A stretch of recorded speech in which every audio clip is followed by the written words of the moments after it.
उपस्थित तमाम मित्रों का स्वागत है। बहुत हर्ष का और खुशी का विषय है कि हमारे शहर के बुजुर्ग शायर जनाब कुर्बान आतिश को दिल्ली की संस्था सिद्धांत फाउंडेशन के द्वारा आज सम्मानित किया जा रहा है। 2020 से इन लोगों ने एक योजना प्रारंभ की थी जिसके अंतर्गत हर साल साहित्य और कला में नए प्रयोग और जिनका जीवन पर्यंत योगदान रहा है उनको ये संस्था सम्मानित करती है।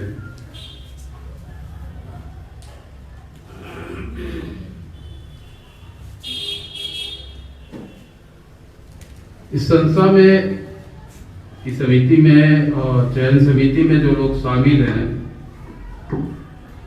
उसमें वरिष्ठ साहित्यकार योगेंद्र आहूजा, श्री मनोज रूपड़ा, किरण सिंह और राकेश तिवारी, रचना त्यागी जैसे लोग हैं और रचनाकारों का चुनाव यही लोग करते हैं। इससे पहले कवित्री और एक्टिविस्ट शोभा सिंह को यह सम्मान दिल्ली में दिया गया था 2020 में। 2021 में अनुवादक और कवि वरिष्ठ साहित्यकार सुरेश सलील जी को यह पुरस्कार दिया गया था। पुरस्कार पथ के साथी के साथ 25,000 रुपये की राशि और एक मोमेंटो देकर सम्मानित किया जाता है। तो आज इस कार्यक्रम की शुरुआत अध्यक्ष मंडल से पहले मैं परिचय करा दूं।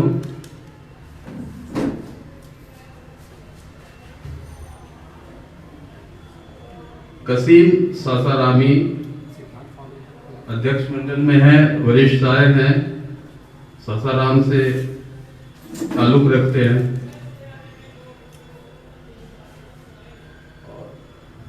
वरिष्ठ कवि साहित्यकार जसम के अध्यक्ष आदरणीय जितेंद्र कुमार जी और हमारे बीच हैं गुंजन ज्ञानेंद्र सिन्हा जी जो ईटीवी के चैनल हेड रहे हैं। कार्यक्रम को आगे बढ़ाने के लिए मैं इम्तियाज अहमद दानिश जी को आमंत्रित करता हूं कि कुर्बान आतिश का जीवन परिचय और उनकी रचना धर्मिता पे बात की शुरुआत करें।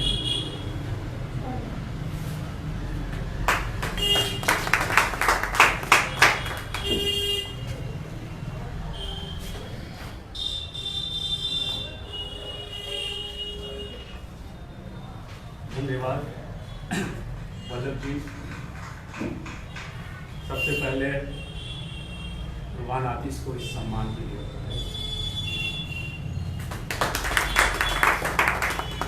ये हम लोगों के लिए, आरा शहर के लिए ये बहुत गर्व की बात है कि हमारे शहर के एक जलील लहजा की नुमाइंदा शहर कुर्बान आतिश को इस सम्मान से सम्मानित किया जा रहा है।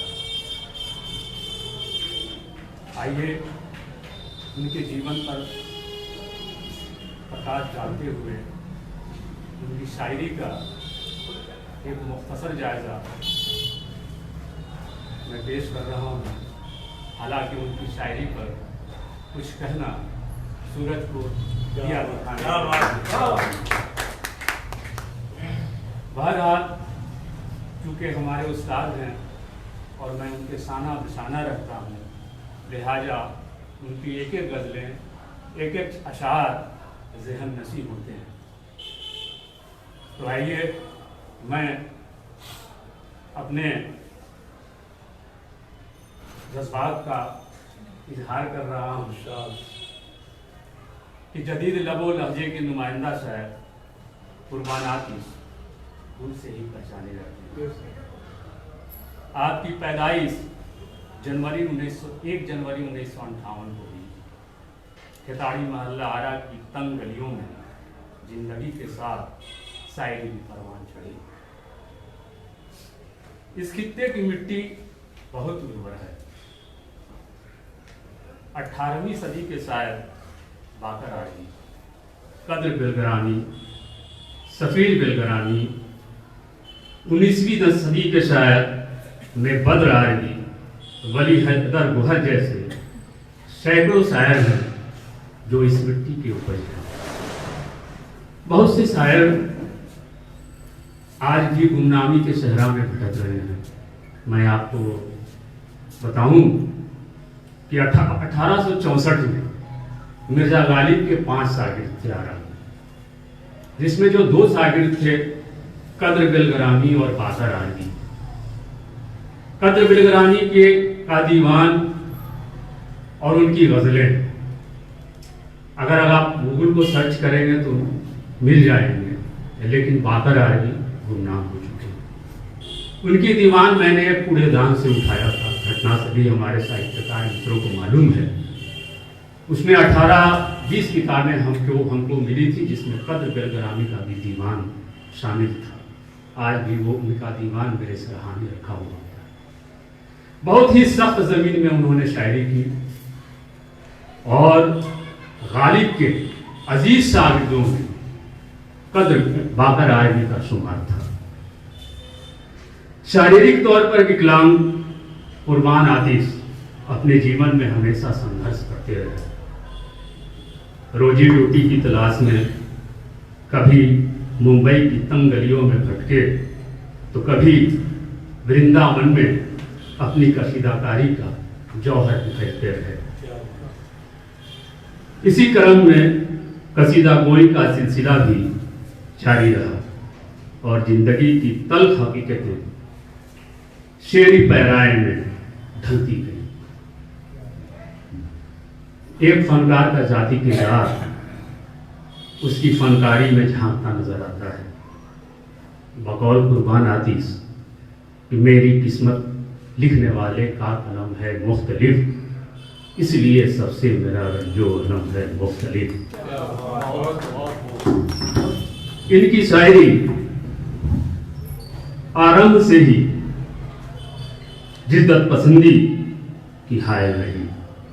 जिंदगी के मंजरनामे को फन्नी खूबी के साथ गजलों में इन्होंने बड़े सलीके से पेश किया है।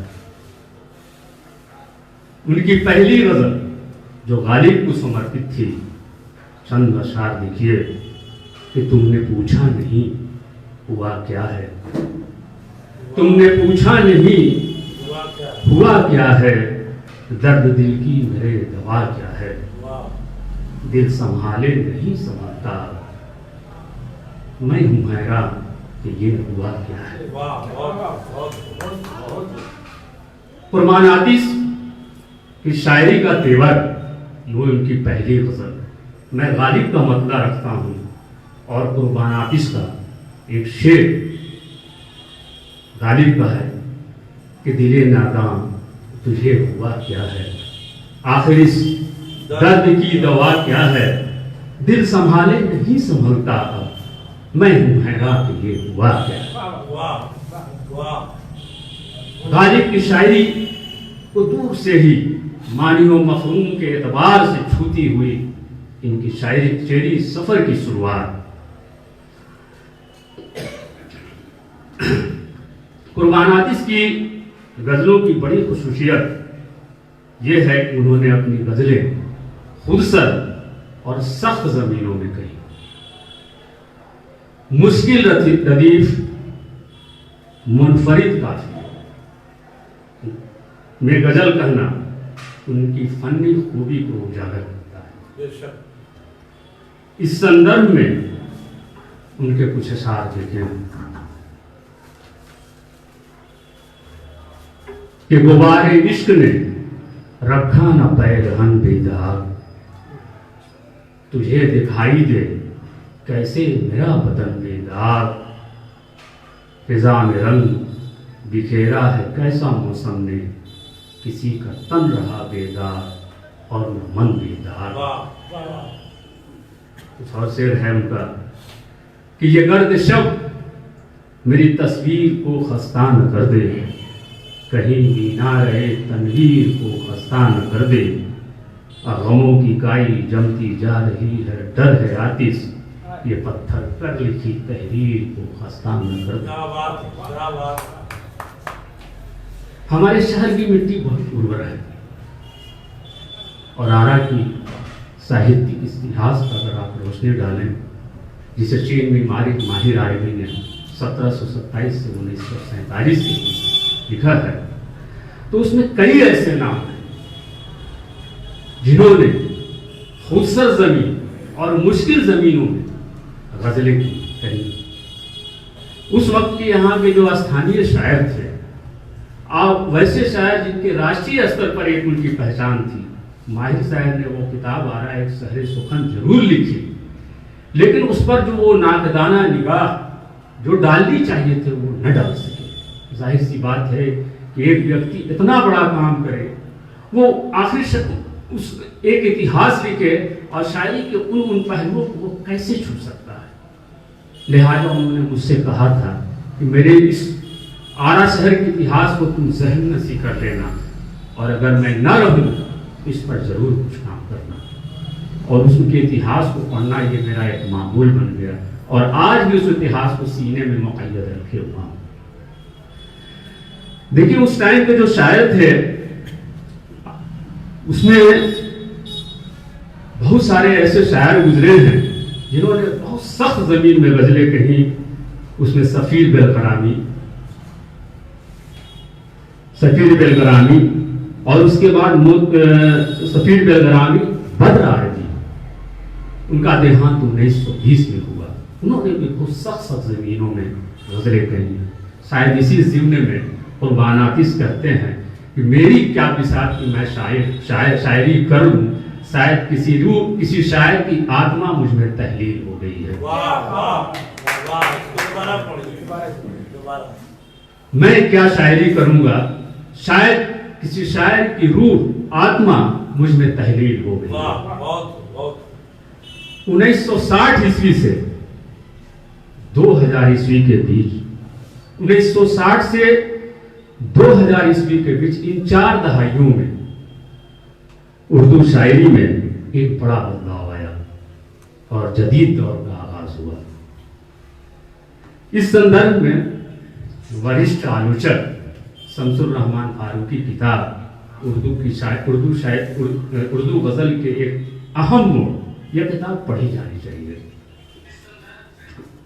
इस दौरान शायरी में नए नए शब्द गढ़े गए और शायरी को मजीद वुसअत दी गई।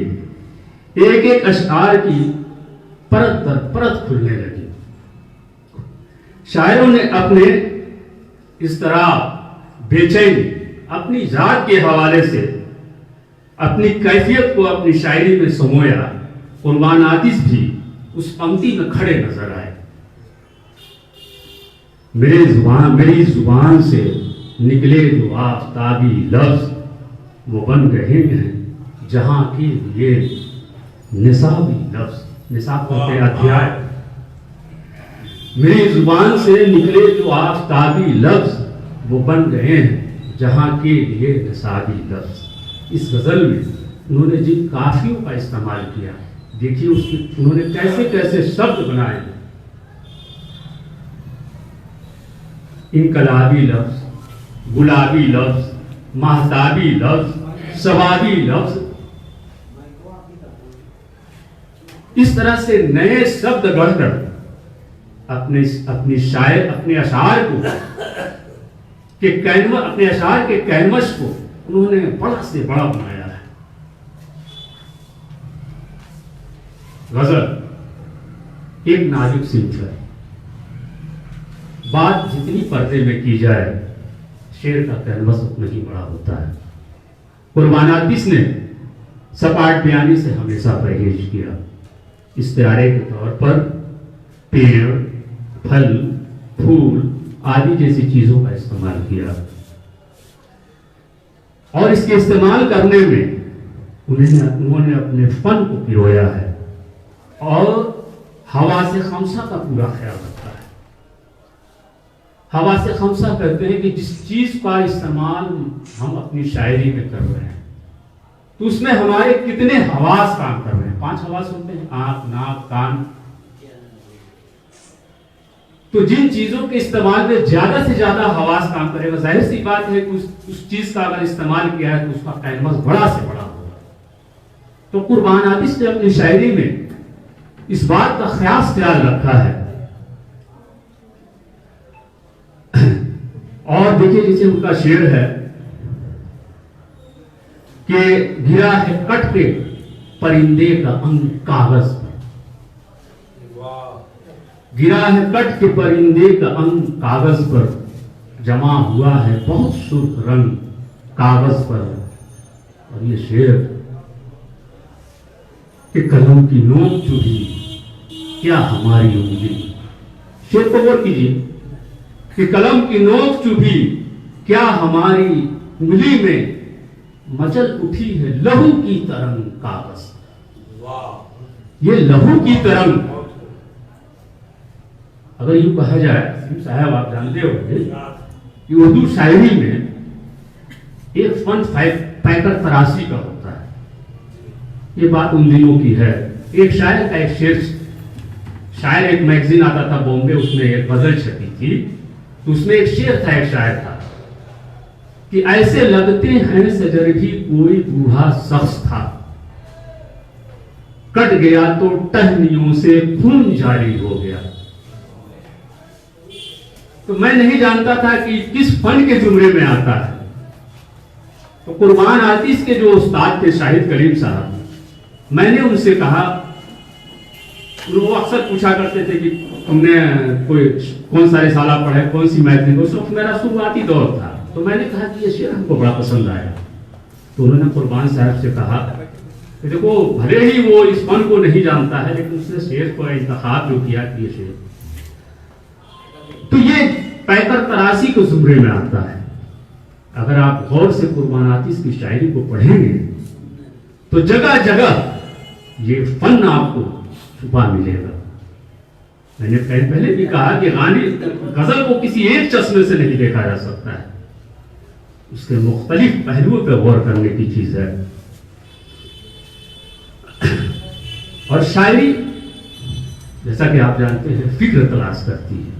अगर हमारी शायरी में हमारे मसाइल का, हमारी समस्याओं का इंदराज न हो तो हमारी शायरी महज एक लफ्जी गिरबानी के अलावा कुछ नहीं। कुर्बान आतिश की शायरी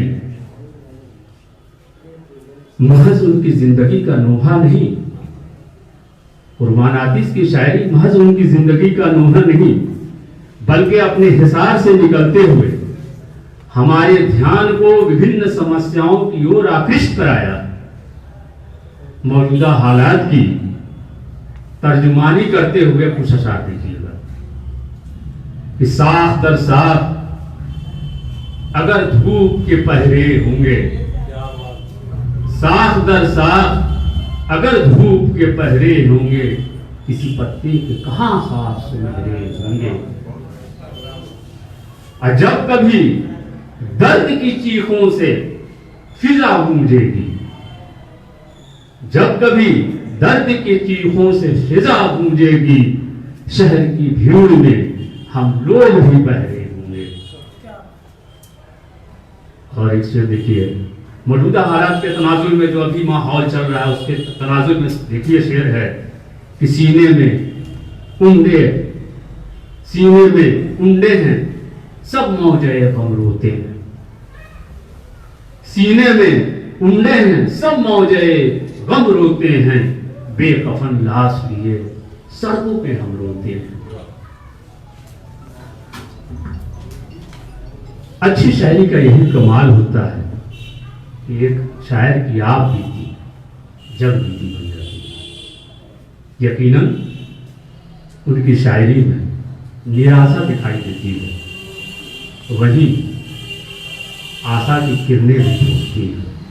उसी निराशा से आशा की किरणें भी फूटती हैं। वो कहते हैं कि इतना यकीन है जिसने मुझको जख्म दिया है, इतना यकीन है जिसने मुझको जख्म दिया है, वही लगाएगा भी मरहम एक दिन आखिर। यूं ही नहीं बीमार हमारी फसल रहेगी, दवा भी देगा दर्द का मौसम एक दिन आखिर। दर्द के मौसम से भी आशावान है। जैसे गालिब ने कहा था, ये बड़ा मशहूर शेर है कि इन आबलों से पांव के घबरा चुका था मैं, जी खुश हुआ है राह को पुरखार के। जाहिर सी बात है कि कांटेदार रास्ते पर चलेंगे तो पैर का आबला फूटेगा, तो कुछ देर के लिए राहत मिलेगी। कुर्बान आतिश को छंद-ए-सर पर अच्छी पकड़ है, उर्दू में उसको बहर कहते हैं। शायरी की पहली सर मौजूदियत होती है। उर्दू साहित्य में छंद मुक्त नज्म कहने की रिवायत शुरू जरूर हुई, लेकिन बहुत दिनों तक टिक नहीं पाई। लेकिन हिंदी साहित्य में यह सिंफ मकबूल होती और सारा ध्यान थॉट पर केंद्रित किया गया, वो भी एक फन है। लेकिन एक विडंबना ये रही कि गजलों में भी धरती के शब्द भरे जाने लगे और कविताओं में भी धरती की पंक्तियां भरी जाने लगी। जहां गजलें महज काफिया पैमाई होकर रह गई,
मुझे अजान हो रही थी, रुकना पड़ा।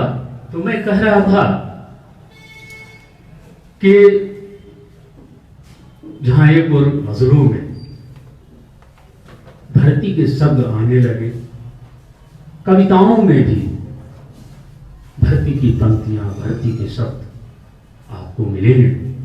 नतीजा ये हो कि हुआ कि गजलें जहां काफिया पैमाई भर रह गई, तो वहीं कविताएं, पहले से छंद मुक्त कविताएं फन मुक्त भी होकर रह गई। आप पुराने साजाओं को पढ़ेंगे तो उन्होंने बहुत किफायत लफ्जी से काम किया, कम से कम शब्दों में अपनी बातें की। और जिन जो भी शब्द का इस्तेमाल किया है वो शब्द दूसरे शब्द को गति देता हुआ नजर आएगा। यहाँ तक कि एक सहायक शब्द भी जो होता है वो भी सहायक के रूप में खड़ा मिलेगा। ये नहीं कि जो है सिर्फ वो हर की का हो। कुर्बान हाफिज की गजलें अगर गौर से देखें तो इन खामियों से अछूती मिलेंगी। यकीनन उनमें उस्तादाना गुण है, लेकिन ये फन की दुनिया है। एक फनकार मुकम्मल होकर भी नामुकम्मल होता है। इस संदर्भ में हसन नईम का एक शेर है कि दियारे फन में जहां मंजिलें भी फर्जी हों, तमाम उम्र भटकने का हौसला रखियो। बहरहाल उन्होंने हम जैसे लोगों की जिस तरह ज़हनी आबियारी की है, शायरों की पीढ़ियां तैयार की हैं, उन्हीं के शब्दों के साथ अपनी बात खत्म करता हूं कि कर रहा हूं सर्फ अपने खून की एक एक बूंद, कर रहा हूं सर्फ अपने खून की एक एक बूंद, एक दिन बन जाऊंगा मैं खुद मिसाले आईना। धन्यवाद।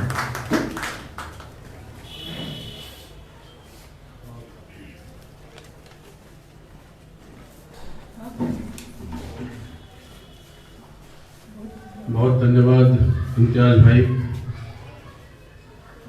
बहुत विस्तार से आपने बात रखी परंपरा, उर्दू अदब और शेर व सुखन की। अगले वक्ता के रूप में मैं कसीम सासा रावी जी को आमंत्रित करता हूँ कुर्बान भाई की गजलों पे कुछ अपनी बात रखें।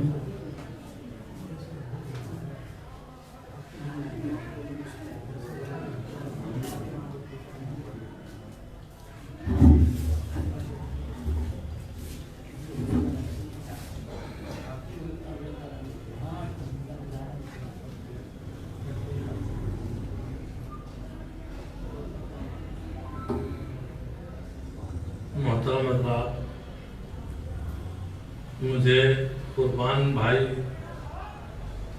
की ज़ात मुक़द्दसा पे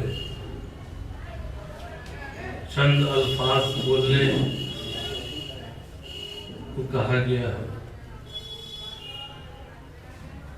जब ये खबर मुझे मिली कि बरादरन को सिद्धांत फाउंडेशन दिल्ली की जानिब से पद के साथी सम्मान से नवाजा गया, तो मुझे बिल्कुल उस तरह खुशी हुई जैसे हजरत यूसुफ को अपने भाइयों से मिले। रही बात नकीबे इजलास ने मेरा नाम पेश किया, मुझे तो ऐसा लगता है कि इम्तियाज भाई ने कोई कसर छोड़ी ही नहीं है हम लोगों की, कि हम लोग भी कोई बात कर सके। बारे कैफ मुख्तसर में कुछ बातें मुझे जो समझ में आई मैंने रकम किया।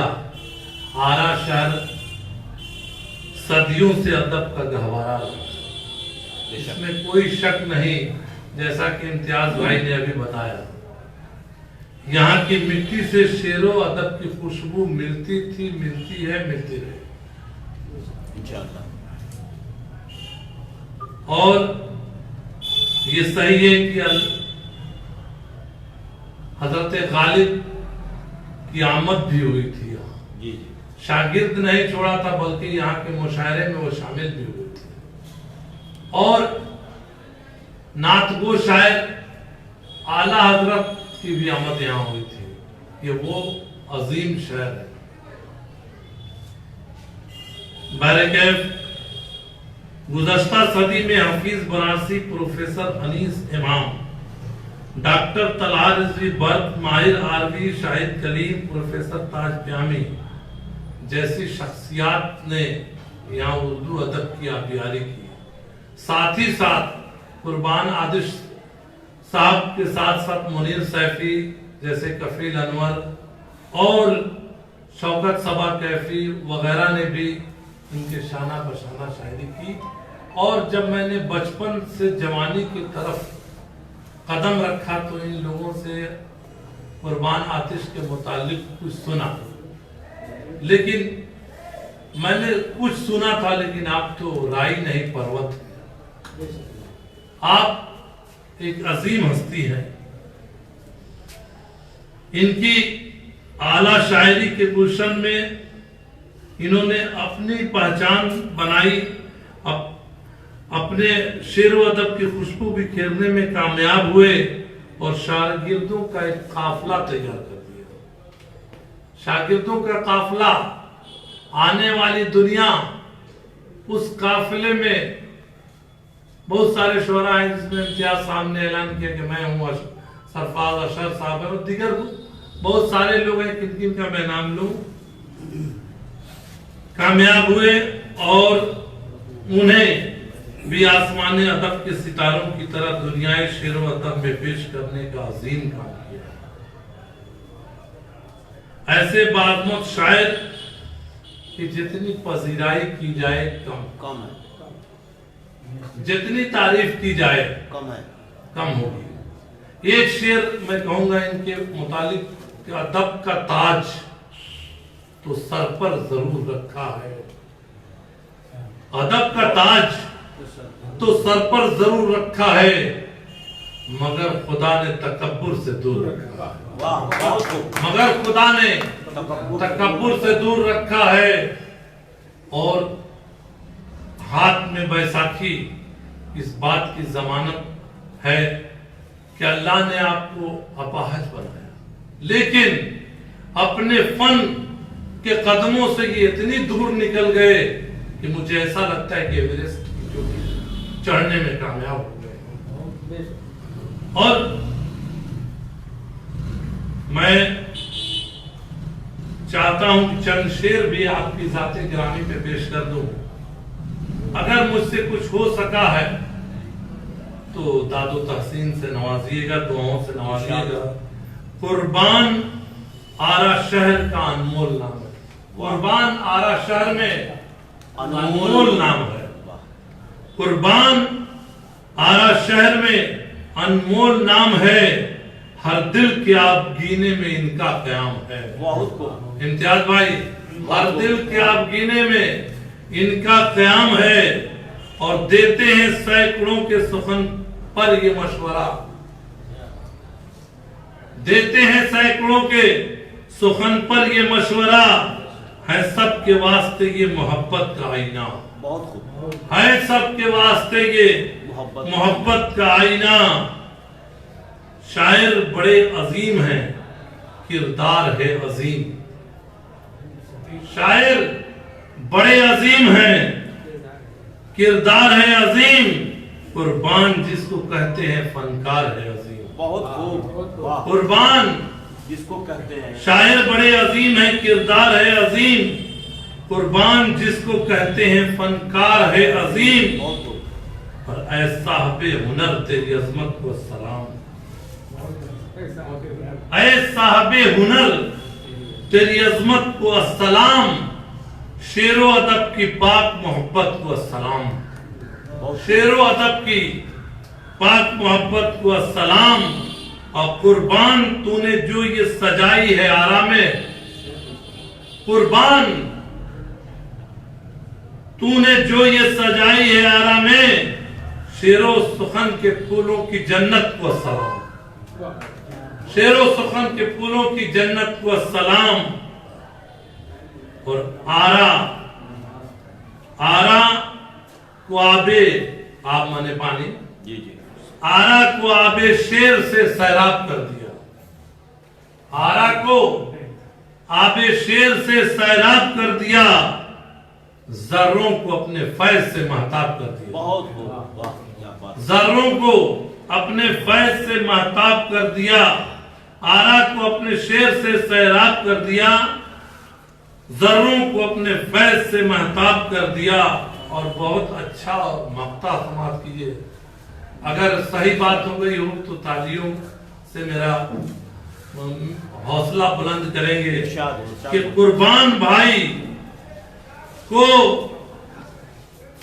कुर्बान भाई को ये मिला, कुर्बान भाई को जो मिला ये एजाज, कुर्बान भाई को मिला एजाज मरहबा, कुर्बान भाई को मिला एजाज मरहबा, क्यों ना कसीम आज करे नाज मरहबा, क्यों ना कसीम आज करे नाज मरहबा। यूं तो आपके मुतालिक कहने के लिए मतलब के ये दिन नहीं रात भी आ जाए, रात भी मुकम्मल हो जाए तो इनकी तारीख में बात मुकम्मल नहीं हो पाएगी। लिहाजा मैं यहीं पर अपनी बात को खत्म करते हुए आपसे इजाजत करता हूँ। शुक्रिया।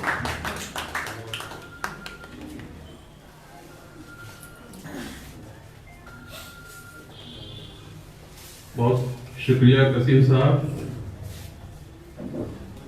अगले वक्ता के रूप में मैं जनाब अजहर रसूल को बुलाता हूँ, वो अपनी बात रखें।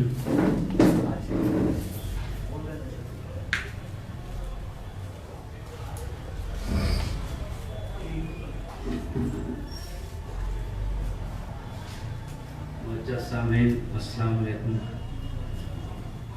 आदाब दोस्तों। सिद्धांत फाउंडेशन दिल्ली की जानिब से मारूफ शायर मोहतरम जनाब कुर्बान आतिश साहब को पद के साथी एजाज से नवाजे जाने पर बहुत बहुत मुबारकबाद पेश करता हूँ। यकीनन आज का दिन तमाम शोरा व अतबा के लिए मुसर्रत का है, और हो भी क्यों ना हमारे ही दरमियान से एक ऐसे बुजुर्ग शायर का इंतखाब इस एजाज के लिए किया गया जिनकी शख्सियत किसी तारीफ को मोहताज नहीं, जिनके कई मजमूए कलाम मंजरे आम पर आ चुके हैं। आपकी काविशों को हिंदी और उर्दू अदब कभी फरामोश नहीं। दुआ गो हूं कि मौला आपकी तंदुरुस्त व तवानाई बख्शे, आमीन आमीन। और ये चार मिसरे भी मुलाजा फरमाए इरशाद। चाहते हो। शेरो शुखन के माँ है मुनव्वर तुझे सलाम, क्या बात है, वाह। शेरो सुखन के माँ है मुनव्वर तुझे सलाम, आरा की सर जमीन के अंबर तुझे सलाम। बहुत खूब, बहुत खूब। शेरो सुखन के माँ है मुनव्वर तुझे सलाम, आरा की सर जमीन के अंबर तुझे सलाम। और नजरानाए खुलूस व मोहब्बत के साथ साथ, नजरानाए खुलूस व मोहब्बत के साथ साथ करने अदब से आया है अजहर तुझे सलाम। क्या बात है, वाह, वाह, इसमें कोई शक नहीं, इसमें कोई शक नहीं। काफिया का तो अच्छा फायदा होता है। आप पीरों से तस्लीफ लिया जाए कम बात नहीं है। बहुत बुलंद आवाज में अपनी बात रखी अजय भाई ने। हर शहर की एक परंपरा होती है अपनी। मैंने देखा अक्सर उर्दू अदब और हिंदी वाले बटे बटे से रहते हैं। हमारे यहाँ ये परंपरा आरा में कम से कम नहीं है, आज से नहीं बहुत पहले से है जी। तो अगले वक्ता के रूप में मैं आफ्ताब अख्तर जी को बुलाना चाहूंगा। जनाब आफ्ताब अख्तर।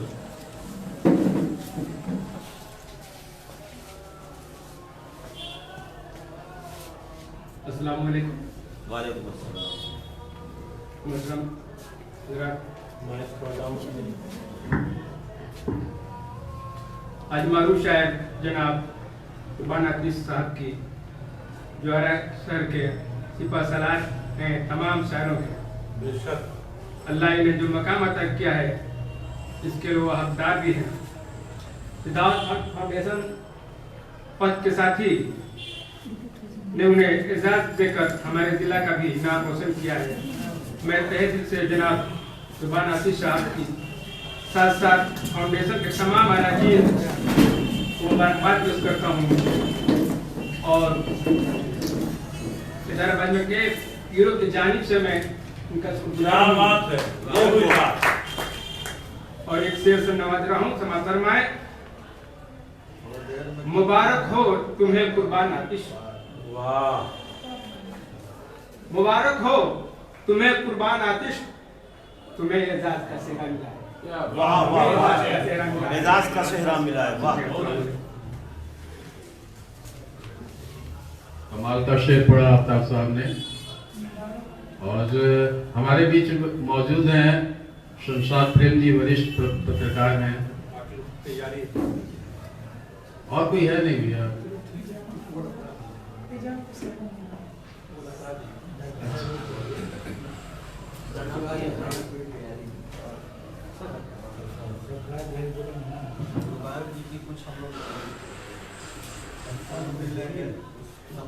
कुर्बान जी का ही कुछ बोल लेंगे तो अच्छा है। हाँ, उनको भी कुछ हाँ कुछ पढ़वाइए उनसे।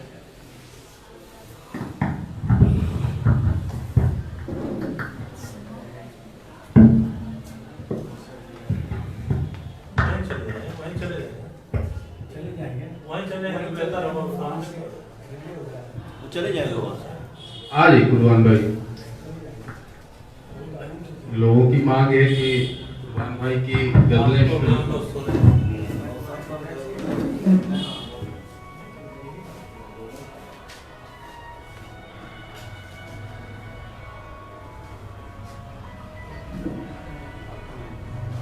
आफ्ताब भाई, अरे आपका मोबाइल साथ लग रहा है। आपका शायद मोबाइल स्क्रीन पर लिखा है।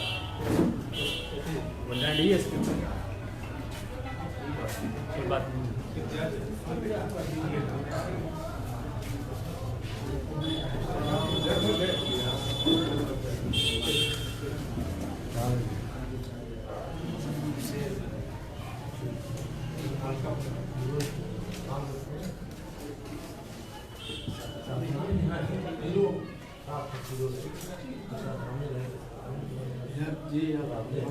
आवाज बंद हो गई है क्या?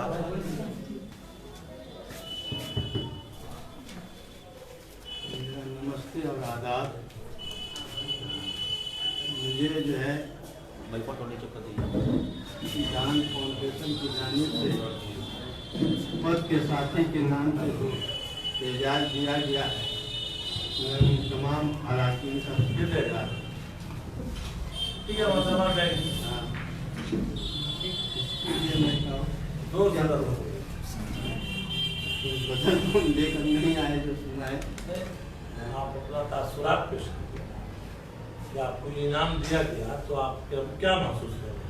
बहुत खुशी है कि मुझे इस काबिल समझा गया। इसमें मेरे साथ साथ धारा का भी जो नाम रोशन हुआ। बेशक, बिल्कुल बेशक। इसी के साथ और क्या होगा?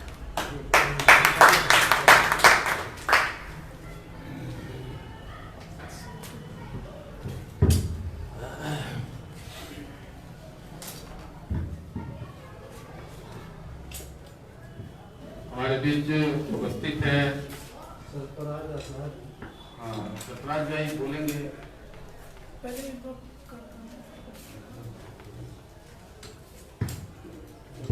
दुकान छोड़ गया है। हम लोग पूरा मैदान छोड़ते हैं।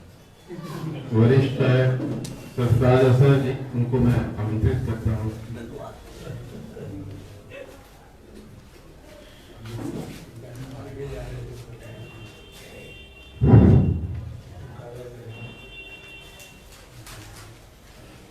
मुअज़्ज़ज़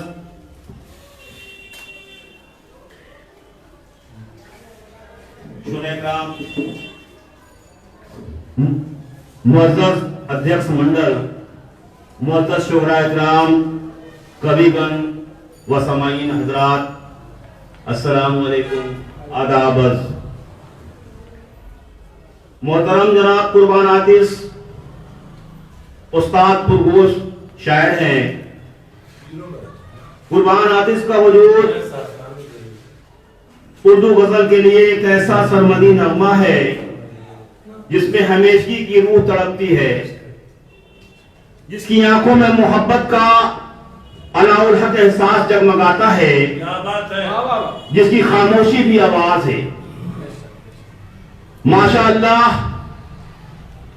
जनाब कुर्बान आतिश 3 किताबों के मुसन्निफ हैं, जिसकी पजीराई बैनुल अक़वामी सतह पर हो रही है। बेशक उनकी शायरी में गजल तमाम तर फनी लवाज़मात के साथ मखसूस आहंग और असलूब में अपने जलवा बिखेरती नजर आती है। वो फन की नजाकत और बारीकियों पर भरपूर नजर रखते हैं। वो सीधे साधे अंदाज में जिंदगी की तल्ख हकीकतों और सच्चाइयों को इस कदर साख्तगी और बारीकियों के साथ बयान करते हैं कि पढ़ने वाला जज्बों के गहरे समंदर में डूब जाता है। उनके मिजाज में सादगी कूट कूट कर भरी हुई है। वो हुस्न अखलाक के जौहर से भी सजे सजाए नजर आते हैं। चुनांचा ये दोनों वस्फ उनकी शायरी पर भी गालिब है। इसलिए मुझे लगता है कि सिद्धांत फाउंडेशन की जानिब से पद के साथी सम्मान के लिए मोहतरम जनाब कुर्बान आतिश साहब का इंतखाब किया गया है, वो 100% दुरुस्त है। जनाब कुर्बान आतिश इस इनाम के हकदार है। मैं इसका तहे दिल से खैर मकदम करता हूं। जनाब कुर्बान आतिश साहब को यह इनाम बहुत बहुत मुबारक हो। इस इज्जत अफजाई और हिम्मत अफजाई के लिए मैं सिद्धांत फाउंडेशन का भी शुक्रिया अदा करता हूं। शुक्रिया। अल्लाह हाफिज। बहुत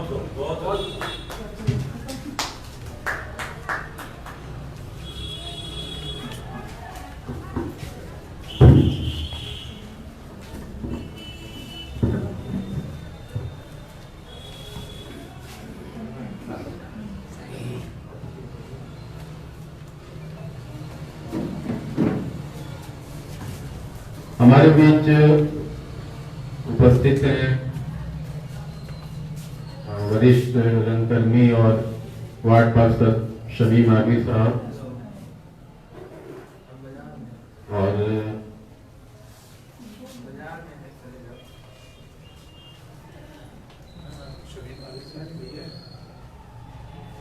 और सुमन कुमार सिंह वरिष्ठ कवि। मैं दोनों को आमंत्रित करता हूं मंच पर आए और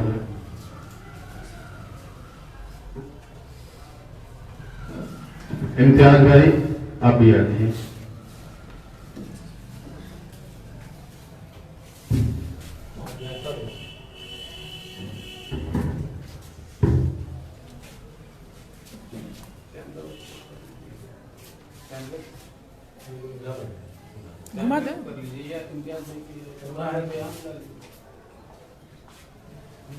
सम्मान के लिए आप आ जाइए। ये तो कैमरा को आप घुमा लीजिए। माहिर है।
अंगवस्त्र से सुमन कुमार सिंह,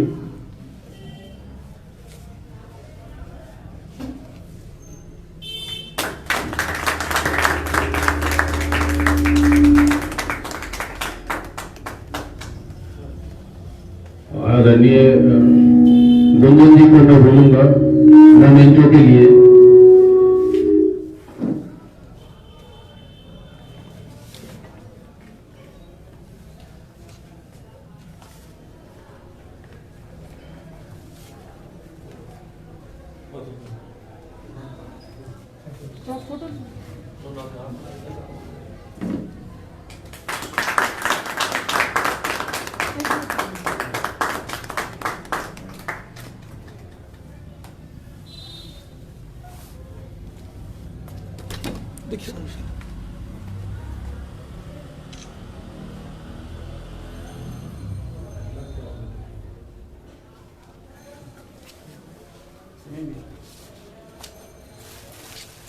सम्मान राशि के लिए मैं वरिष्ठ रंगकर्मी और वार्ड पार्षद शमी महावीर इसे दरख्वास्त करता हूं।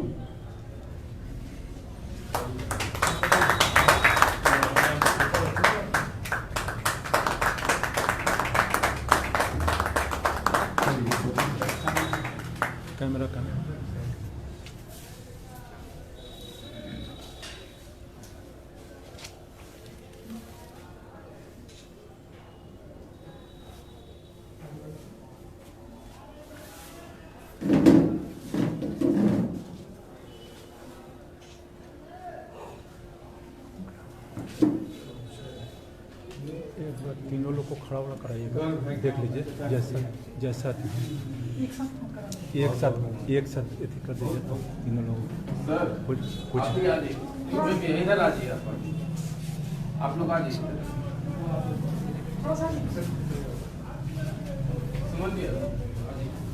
इधर से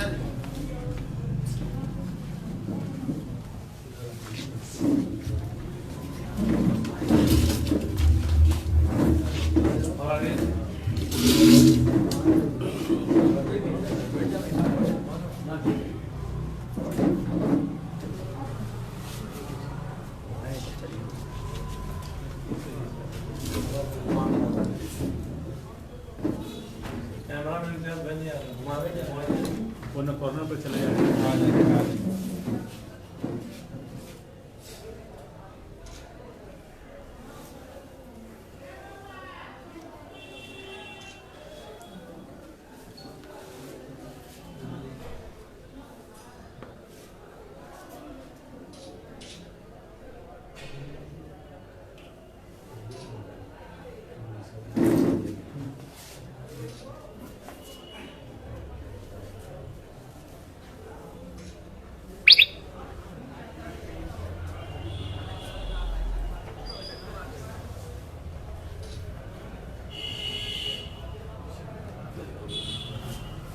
धन्यवाद। अब मैं आमंत्रित करूंगा कार्यक्रम की अध्यक्षता कर रहे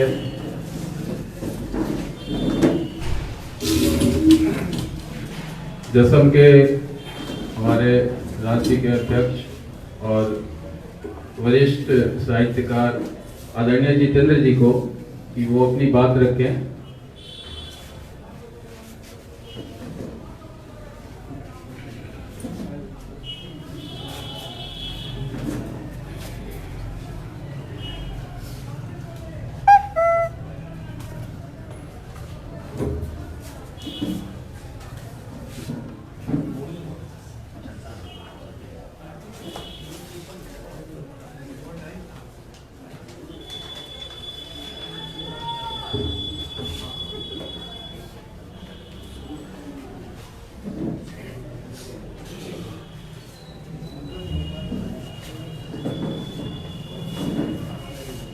आदरणीय मंच के साथी और सभागार में उपस्थित कवि, शायर, कथाकार और साहित्यानुरागी मित्रों, सबसे पहले मैं वरिष्ठ शायर कुर्बान आदिल शाह को सिद्धांत फाउंडेशन की ओर से पथ के साथी सम्मान 2022 देने के लिए हार्दिक बधाई देता हूँ।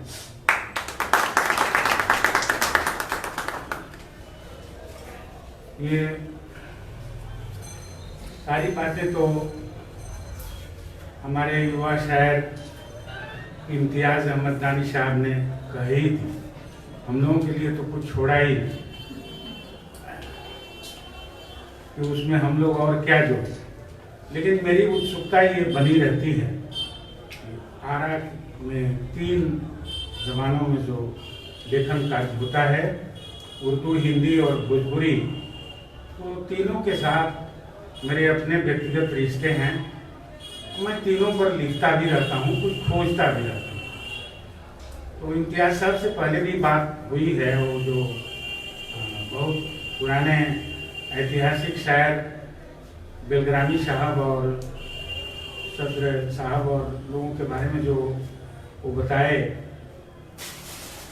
तो मैंने कई बार सोचा इधर ये व्यवधान आया आपको कोरोना की वजह से कि उनके आवास पर जाकर के इस संदर्भ में मैं कुछ नोट। शमशूर साहब तो हमारे चीफ थे ही और उनसे मैं व्यक्तिगत रूप से परिचित था, और वो भी विभागीय होने की वजह से मुझे जानते थे। देवघर से परिचय हुआ था उनसे, और इलाहाबाद में भी मुलाकात हुई थी। इस कोरोना में गुजर गए। तो ये जो आरा की परंपरा रही है शायरी की, ये बहुत पुरानी रही है। हमको लगता है कुछ नाम ये छोड़ चुके होंगे।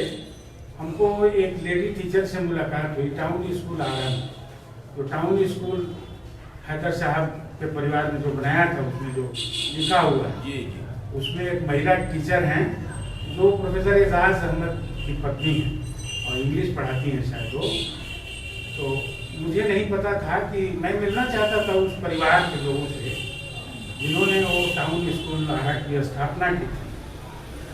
वो बहुत लिटरेरी परिवार था पहले भी, और मैंने अपनी डायरी में लिख करके रखी है। उस परिवार में भी कुछ जज वगैरह थे और बड़ी अच्छी शायरी करते थे।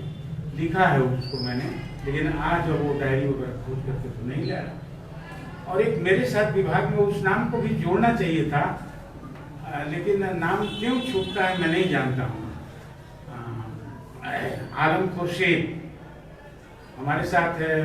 मैं जब वहाँ सुपरटेंडेंट था तो मेरे साथ असिस्टेंट अकाउंट्स अफसर थे, और उन्होंने ले लिया है, वॉलंटरी रिटायरमेंट ले लिया उन्होंने। उनके 6-7 संग्रह है। एक कलेक्शन जो देवनागरी में हो तो मेरे पास है, और इधर आप जश्न रेखा में देखेंगे तो 6-7 लोग जो मुनव्वर राना वगैरह, और जब उस वक्त जीवित थे आपको राहत इंदौरी साहब, तो राहत इंदौरी साहब के बगल में अंत में आलम खुर्शीद बैठे हुए हैं।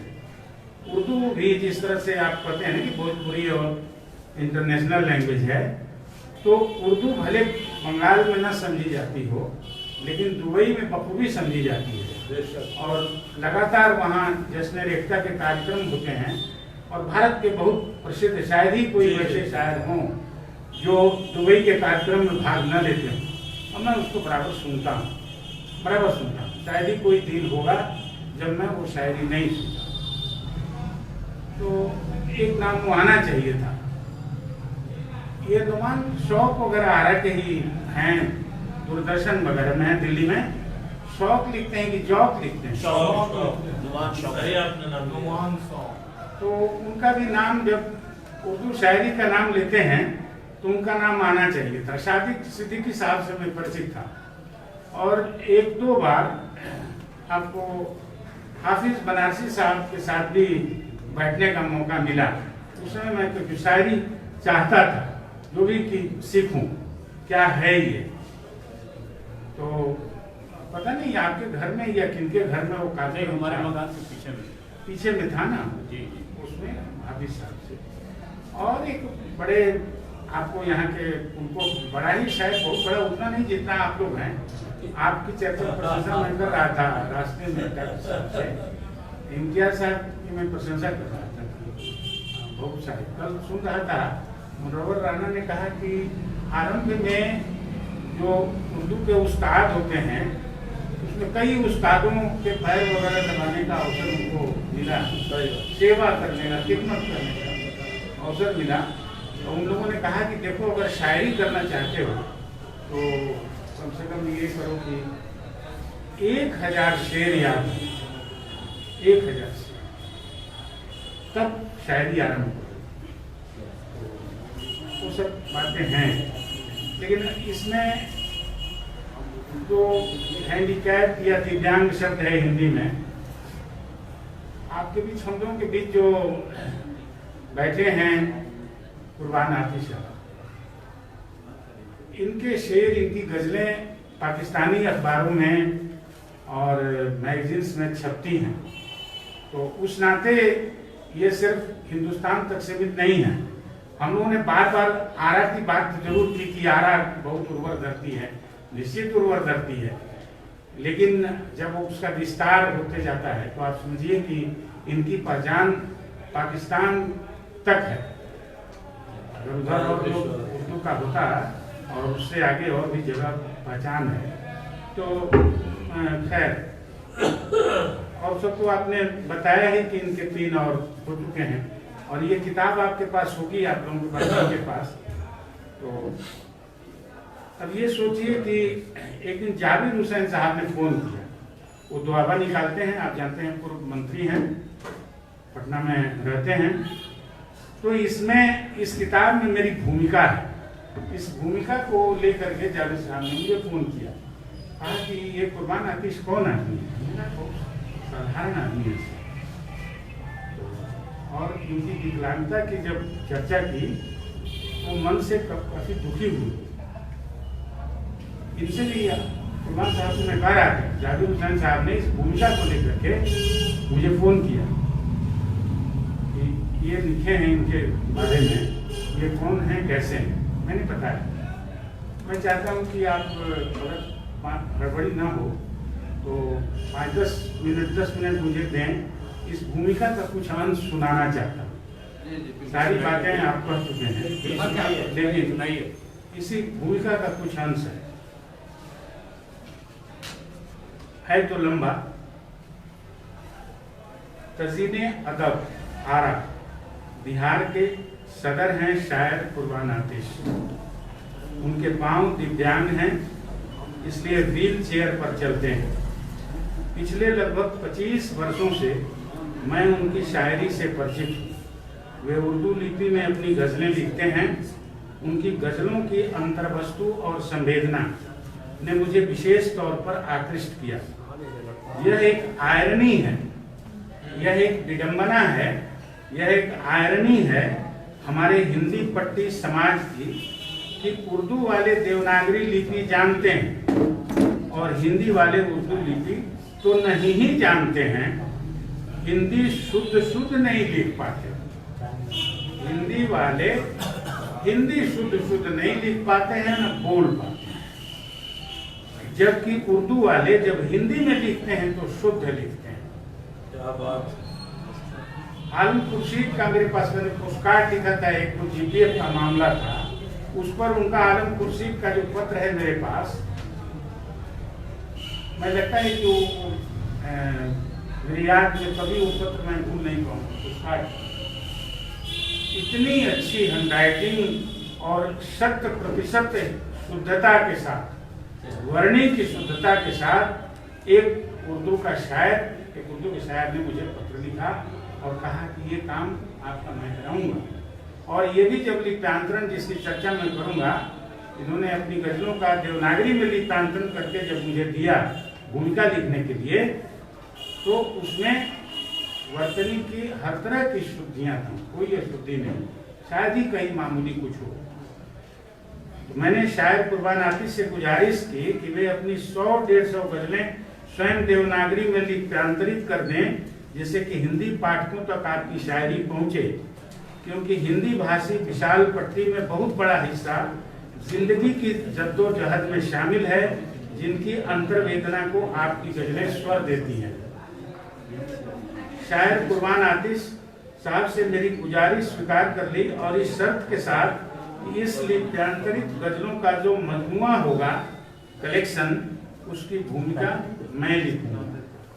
खैर, तज़ीने अदब आरा के सचिव और बेहतरीन शायर इम्तियाज अहमद दानिश फरमाते हैं कि शायर कुर्बान आतिश की गजल के छंद शास्त्र पर अच्छी पकड़ है।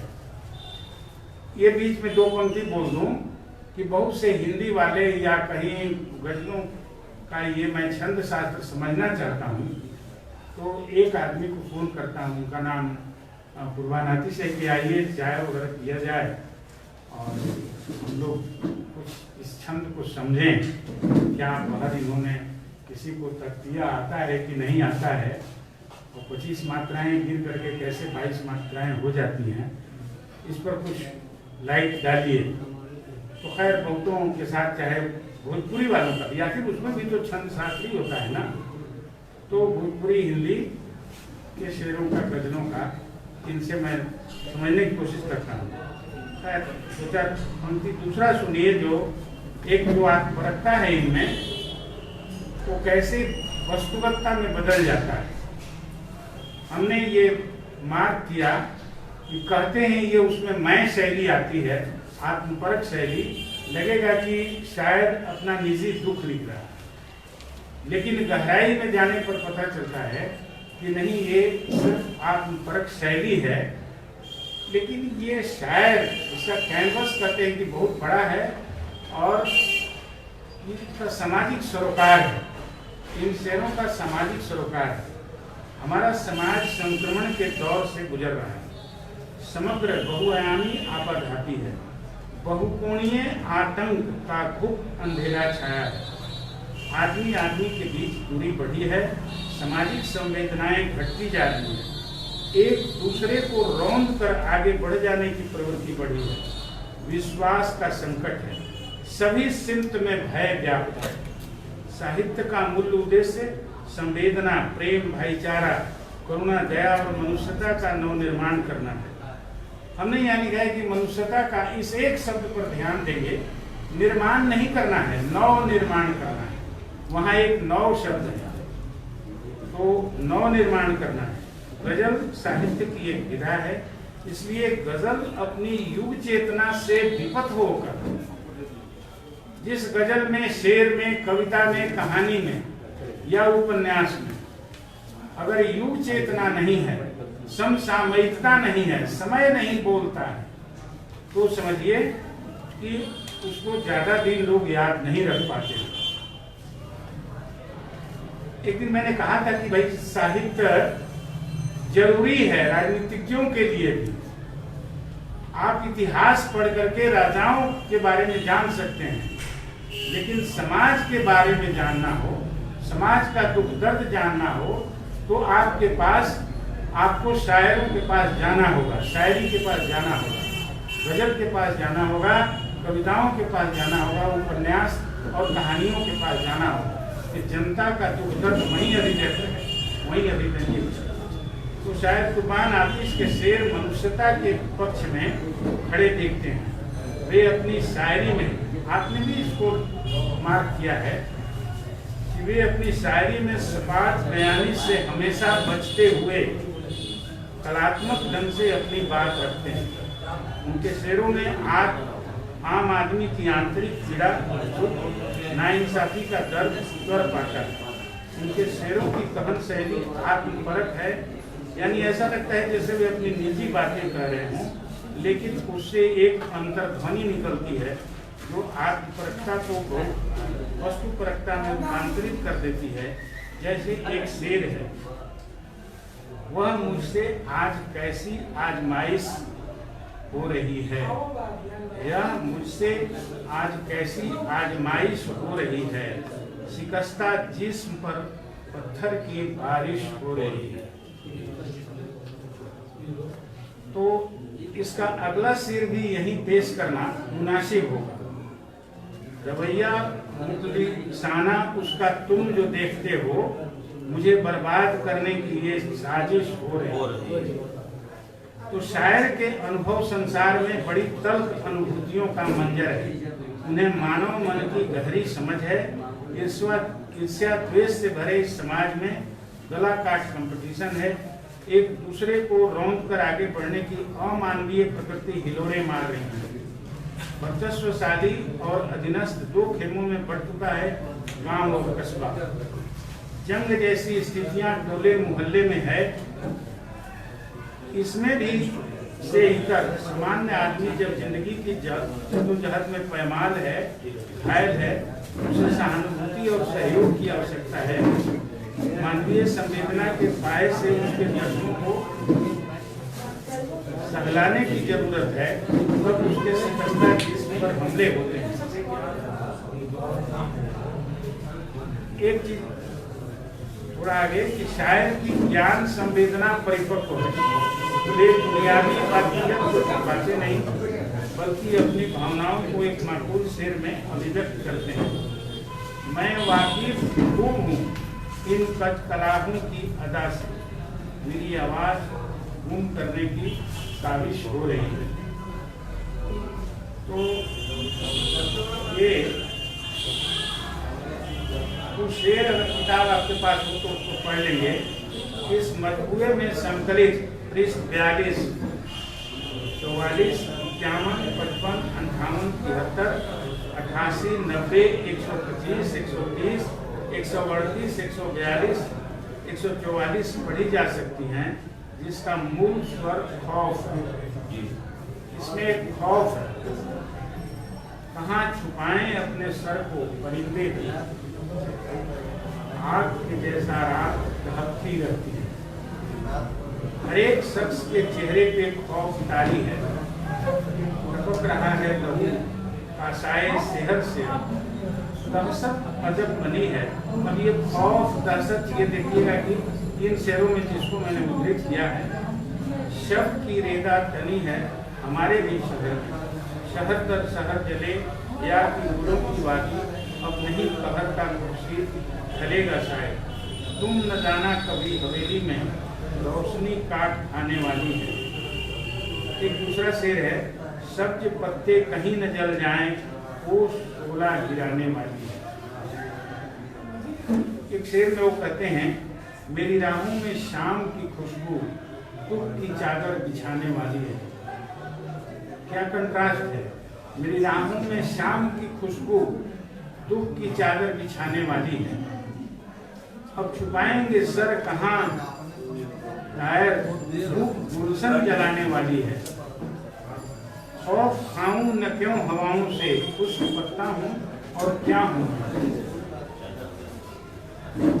तो एक शेर में वो कहते हैं कि भयानक शब्द का पैकर लग रहा है, अजब हर घर का मंजर लग रहा है। तो इस तरह से, हालांकि इसमें एक जगह 1-2 दिन पहले आपसे मुलाकात है, इस शेर को आपने कहा था, लेकिन उसके बाद भी कि गम के सिवा और कुछ नहीं है आपके, लेकिन गम के सिवा भी बहुत कुछ मैंने पाया। आप कहते हैं कि अपनी पहली गजल में आतिश ने जिक्रे गम के सिवा कहा क्या है, सिर्फ गम हो, सिर्फ अंधेरे हों, लेकिन अंधेरे को काट करके रोशनी लाने की जो पहल है, जो इनिशिएटिव है, वही गजल को शायद शाश्वत बनाती है, सार्वजनिक बनाती है। अगर हम जो कुछ है यथार्थ है, यथार्थ के वर्णन से आगे नहीं बढ़ते हैं, तो वो आजकल की अब बात नहीं रही। उस घेरे को, उस यथार्थ को तोड़ने की बात, अगर अंधेरा घिर रहा है तो अंधेरे को तोड़ने की आपकी कोई कोशिश हो रही है क्या? और वो सिर्फ तकरीर में नहीं बल्कि लेखन में।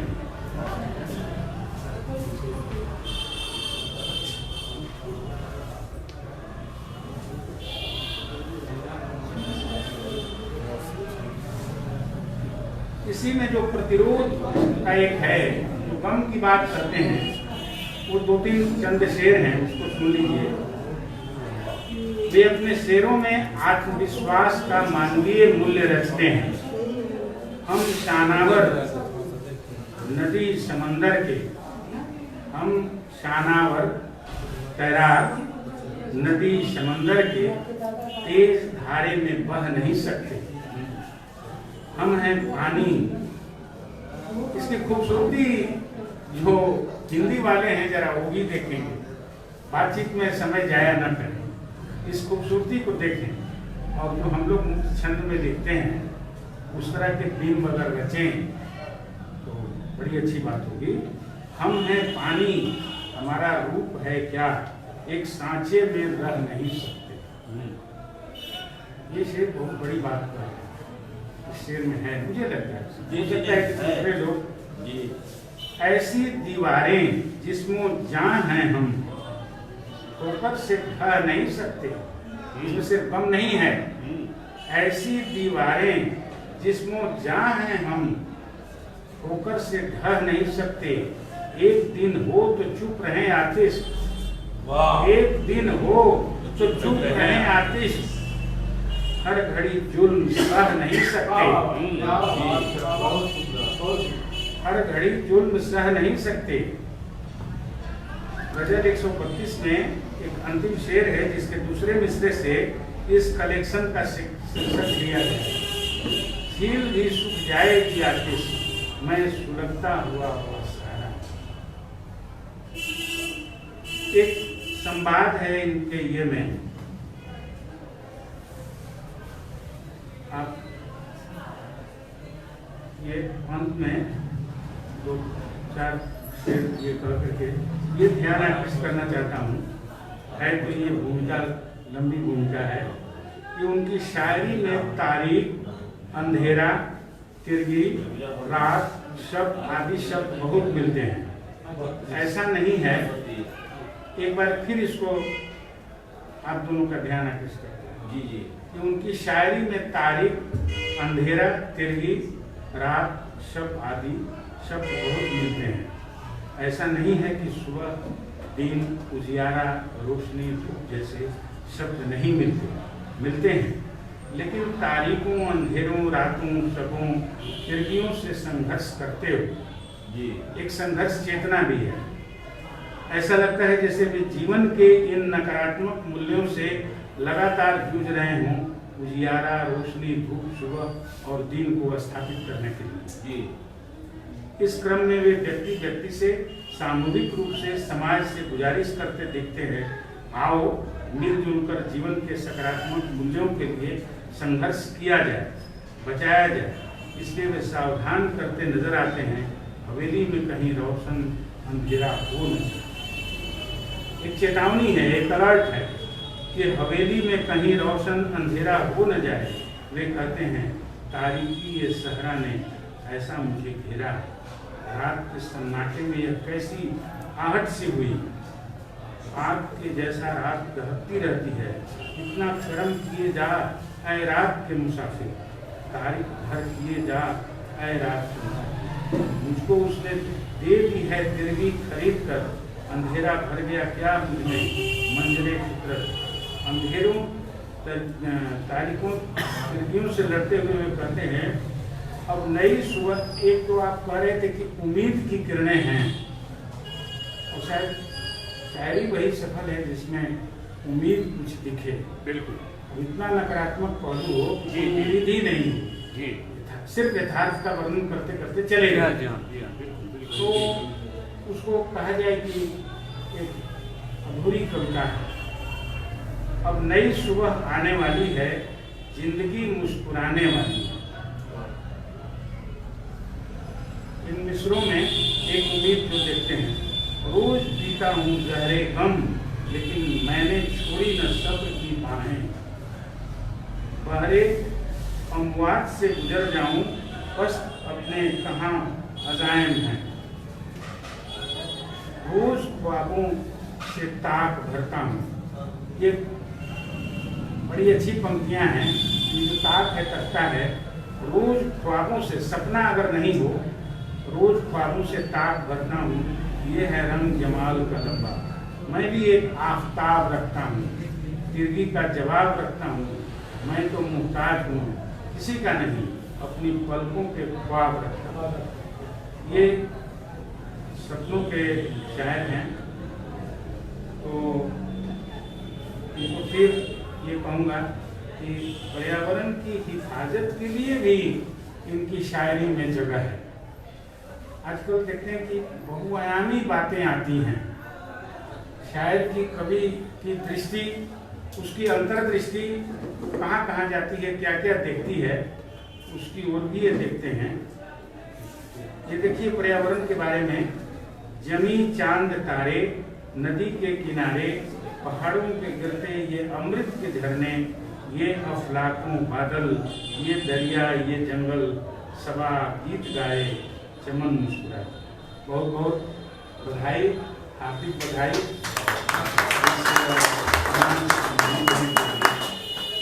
धैर्यपूर्वक सुनने के लिए बहुत बहुत धन्यवाद।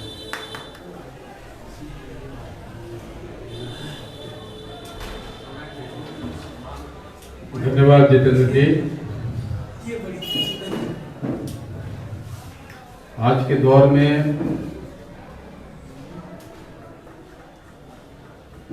जब गजल जैसी बड़ी और समागीर सिंफ सुखन के लिए हमेशा अच्छे और सच्चे नकादों की कमी खटकती है, वहीं कुर्बान आतिश जैसे तजुर्बाकार शायर के शेरों में एक नई इमेज तख्लीक होती है। आतिश साहब की गजलों में बच्चों की सी मासूमियत भी है और 60 साल बुजुर्गियत।